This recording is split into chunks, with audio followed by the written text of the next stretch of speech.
Huu ndio mpaka hatari zaidi kuwahi kuwepo duniani. Mpaka kati ya India na Pakistan unaopita Kashmir. Laini ya udhibiti unaoitwa LOC.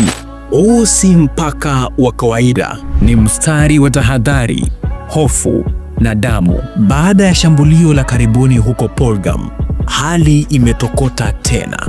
Makombora yalivurumishwa, nyumba zikateketea na maisha ya wengi yakafikia kikomo. India imeripoti vifo vya watu 16 huku Pakistani ikisema raia 40 wameangamia.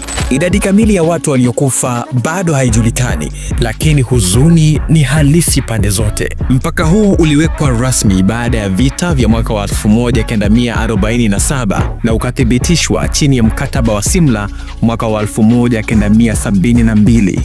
Tangu hapo, mpakani hapo kumekuwa kushuhudiwa mapigano ya risasi, uasi, uvamizi na maumivu yasiyokwisha. Kwenye kila upande wa LOC, raia wanaishi wakiwa wamezungukwa na wanajeshi, bunduki na tishio la vita. Amani ni neno linalozungumzwa kwa sauti ya chini, huku milio ya risasi ikiendelea kusikika, kwa sababu